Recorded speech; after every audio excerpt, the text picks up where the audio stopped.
안녕하세요. 휴고와 AI입니다. 오늘은 지난 시간에 이어 GPT-4o 모델로 과제를 진행해 보겠습니다. GPT-4o 모델은 프롬프트를 입력해야 시작됩니다. 자, 오늘 사용할 프롬프트는 제가 오랜 시간에 걸쳐 제작을 하고 여러 테스트를 거치면서 수정을 했던 프롬프트를 사용하겠습니다. 자, 그러면 이 프롬프트를 믿고 과제를 해도 되는지, 프롬프트가 어떻게 설계되고 어떤 내용을 포함하고 있는지 요약해서 살펴보겠습니다. 편의상 이 프롬프트를 수행평가 GPT라고 하겠습니다. 수행평가 GPT는 다음과 같이 4단계로 구성되어 있습니다. 과제 분석, 자료 수집, 과제 작성, 검토. 이 과정에서 어떤 내용들이 포함되어 있는지 보면 GPT 사용이 익숙하지 않은 분들을 위해서 사용자 노력을 최소화했습니다. GPT의 일반적인 사용법은 사용자가 GPT에게 도움을 요청하면서 대화를 하게 되는데, 수행평가 GPT는 AI가 주도적으로 사용자를 가이드하고 사용자가 보조적 역할로 정보를 제공하는 형태로 설계되었습니다. 수행평가 GPT는 과제를 해결하는 과정에서 지속적으로 사용자에게 피드백을 요청하고 반영하면서 진행되는데, 그 과정에서 옵션을 제시합니다. 이 말은 질문을 주관식으로 하는 게 아니라 객관식 보기를 제시하거나 예시를 보여주면서 질문하여 사용자가 어려움 없이 AI 가이드를 따라갈 수 있도록 설계되었다는 뜻입니다. 프롬프트를 설계하면서 가장 중요하게 생각한 부분이 환각을 방지해서 자료의 신빙성을 확보하는 것이었습니다. 그래서 웹 검색을 통해서 자료를 수집하고 출처를 표시하도록 하였고, 작성되는 자료는 검색된 자료를 기반으로 작성하도록 하였습니다. 또한 인용된 문장이 있으면 자료를 추적할 수 있도록 문단 끝에 출처를 표기하도록 하였습니다. 또 간과하기 쉬운 부분인데, 출처를 표기하도록 프롬프트를 설계해도 AI가 학습한 데이터를 기반으로 작성한 자료는 출처를 표기하지 않습니다. 하지만 수행평가 GPT는 AI 자체 생성된 자료라도 사용자의 수준으로 알 수 없는 내용이면 검색을 통해 출처를 표기하도록 설계하였습니다. 수행평가 GPT가 작성한 결과물은 사용자의 수준을 감안해서 단어나 어휘 등을 선택하고 검토하도록 하였습니다. 이는 사용자가 최종 편집을 해도 자연스럽게 연결될 수 있습니다. 수행평가 GPT는 사용자의 경험이나 의견을 반영할 수 있도록 지속적으로 유도하도록 설계되었습니다. 마지막으로 과제를 진행하는 과정 중에도 자체 검토와 수정 단계가 있어 사용자와 상호작용을 하고 최종적으로 사용자 입력으로 더욱 강력한 검토 과정을 거칩니다.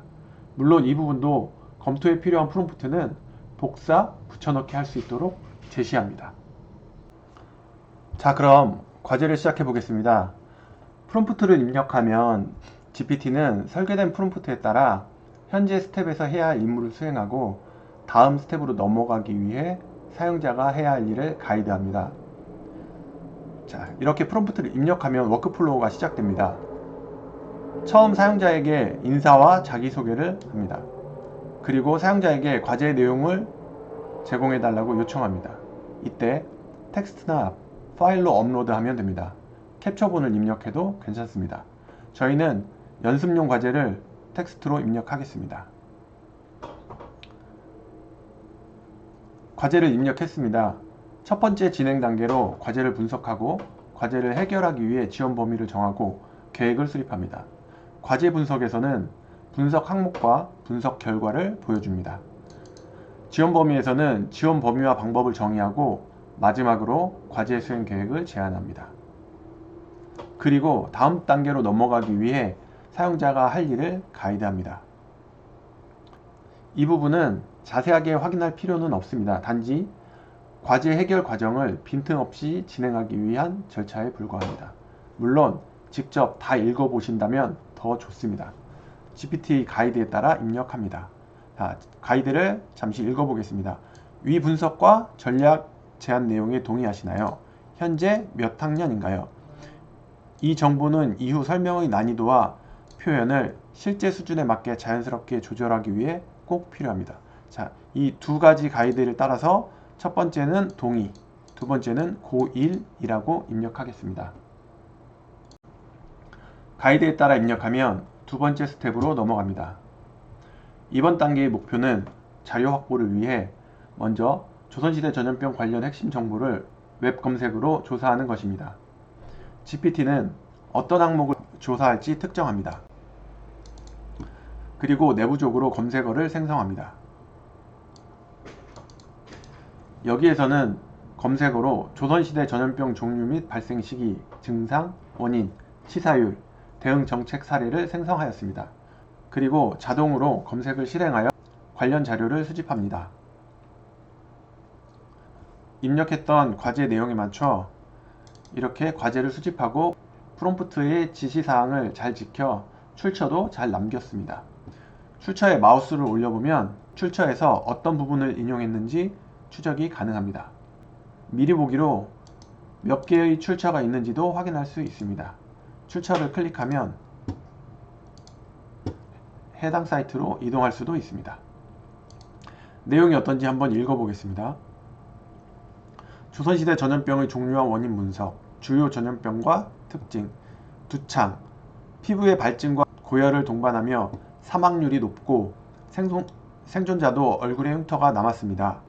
홍역, 고열과 발진을 특징으로 하며 특히 어린이들에게 치명적이었습니다. 콜레라, 심한 설사와 구토를 유발하며 급속한 탈수로 인해 사망에 이를 수 있었습니다. 학질, 모기에 의해 전염되며 주기적인 발열과 오한을 동반합니다.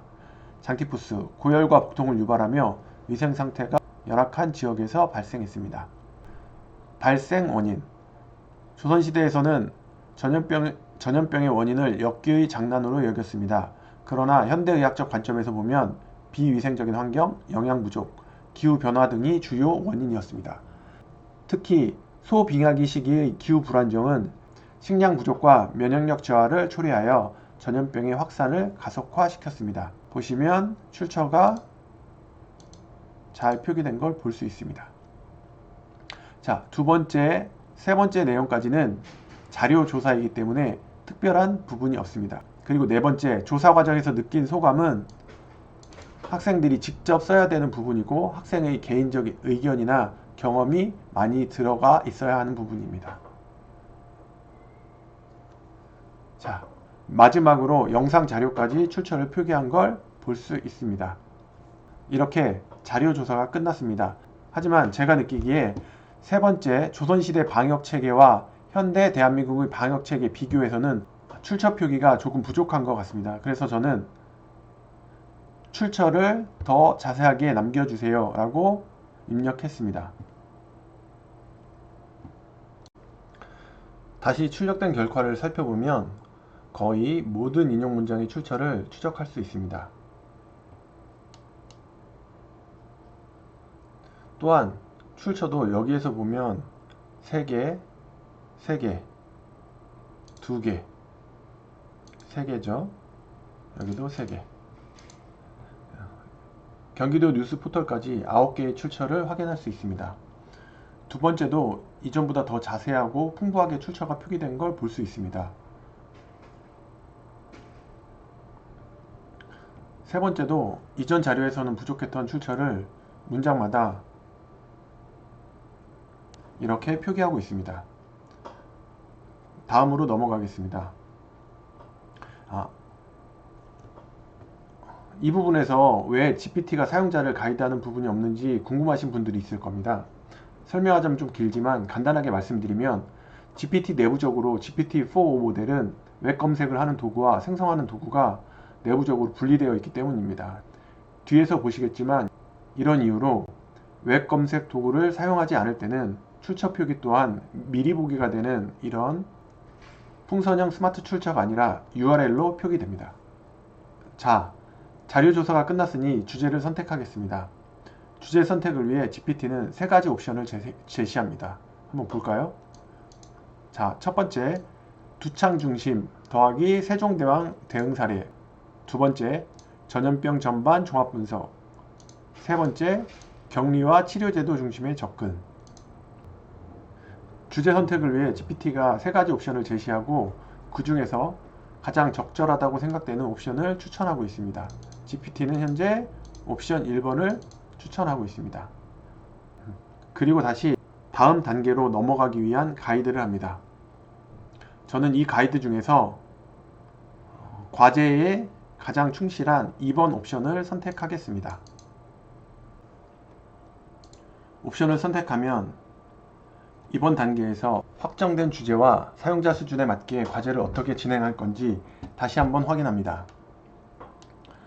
GPT가 안내하는 내용을 읽어보고 문제가 없으면 가이드를 따라 확인이라고 입력하겠습니다. 이번 단계에서는 수집된 자료를 기반으로 보고서 세부 구성안을 제시해 줍니다. 현재 연습용 과제에서는 형식적 제한 없이 과제 내용만 있기 때문에 누락되는 내용 없이 내용 구성에 초점을 맞춘 구성안이 제공되었습니다. 평가 요소 또는 형식적 제한사항이 있다면 이 단계에서 모두 반영될 것입니다. 가이드에 따라 확정이라고 입력하겠습니다. 두 번째 스텝에서 과제를 작성하기 위한 준비를 모두 마쳤습니다. 세 번째 스텝에서는 4개의 과제를 하나씩 작성합니다. 과제를 하나씩 작성하는 부분은 프롬프트 설계에서도 매우 중요한 부분입니다.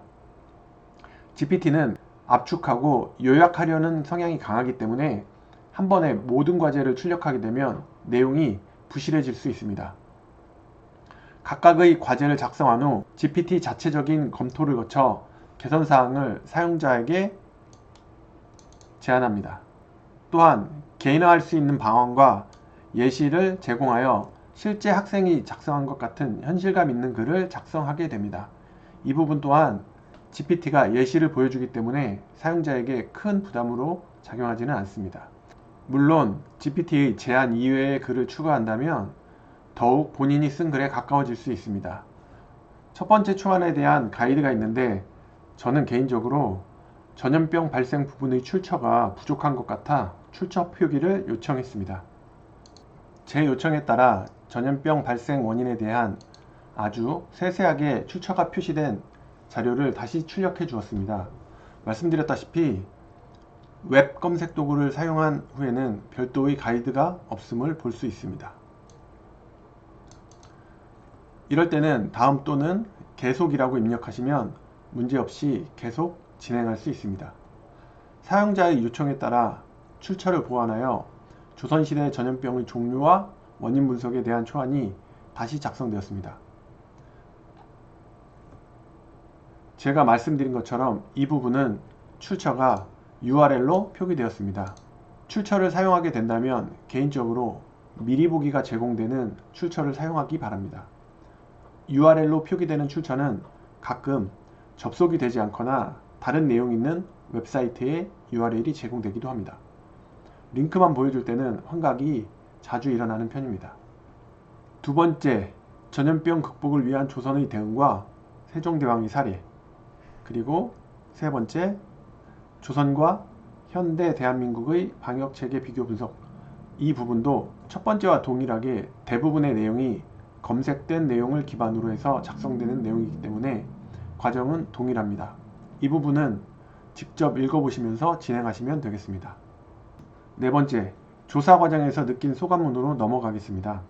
이 부분은 직접 읽어보고 사용자 수준으로 작성되었는지 확인하겠습니다. 읽어보겠습니다. 조사 과정에서 느낀 소감문.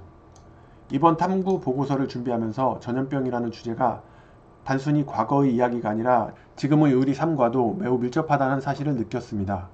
특히 조선시대에도 전염병이 자주 발생했고 그때마다 백성들이 많은 고통을 겪었다는 점이 인상 깊었습니다.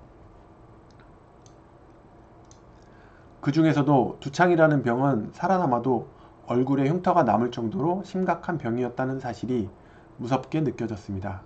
또 세종대왕이 백성을 위해 의사를 편찬하고 약을 나누어 주며 치료 기간까지 운영했다는 사실에서 지도자의 책임을 느낄 수 있었습니다. 무엇보다 흥미로웠던 점은 조선시대에도 환자를 격리하고 전염을 막기 위한 제도적인 노력이 있었다는 것입니다. 지금 우리가 겪은 코로나19와 비교해보면 시대는 달라도 사람을 지키기 위한 방식은 비슷하다는 생각이 들었습니다. 이번 조사를 통해 전염병에 대한 역사적 이해뿐만 아니라 과거의 지혜와 현재의 과학이 함께 중요하다는 교훈도 얻게 되었습니다. 앞으로도 어려운 일이 생겼을 때 예전 사람들의 경험에서 배워야겠다는 생각을 하게 되었습니다. 글쓰기도 깔끔하고 개인적인 소감이나 사용하는 단어 등을 살펴보면 고등학교 1학년이 잘 쓴 글로 손색이 없어 보입니다. 자, 이번에는 GPT가 검토하고 수정하는 부분도 읽어보겠습니다. 현재 수관문은 단순 요약이 아닌 학생의 사고력과 공감을 보여주는 표현을 담고 있습니다. 세종대왕의 대응, 두창의 무서움, 조선과 현재 방역의 연결 등 앞선 내용과의 연결성도 자연스럽게 포함되어 있습니다. 사용자께서 인상 깊었던 병을 지정하지 않으셨기 때문에 두창을 예시로 자연스럽게 녹였습니다.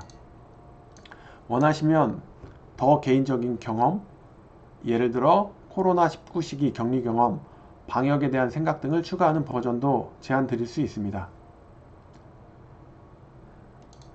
다음 단계로 넘어가기 위한 가이드를 하는데 GPT가 제안하는 개인 경험을 추가해 보도록 하겠습니다. 지금 이 부분을 그대로 복사해서 입력하겠습니다. 사용자 경험을 반영한 버전으로 수관문을 다시 작성해 줬습니다.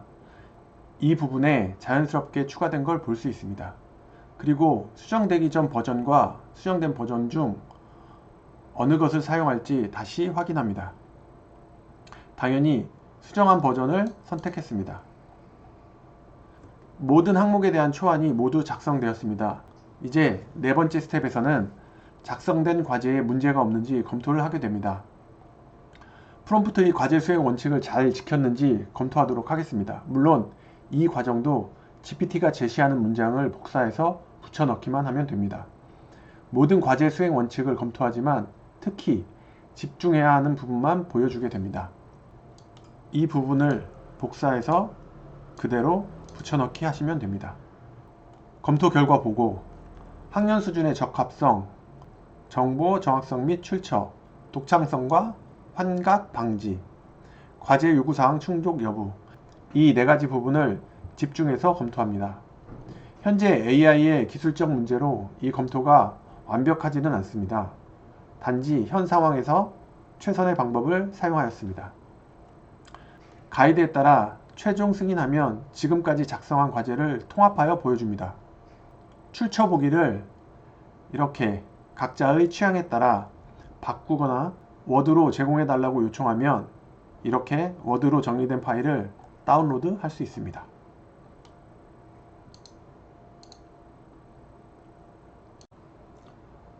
설명할 내용이 너무 많아서 최대한 요약하여 전달해 드렸습니다.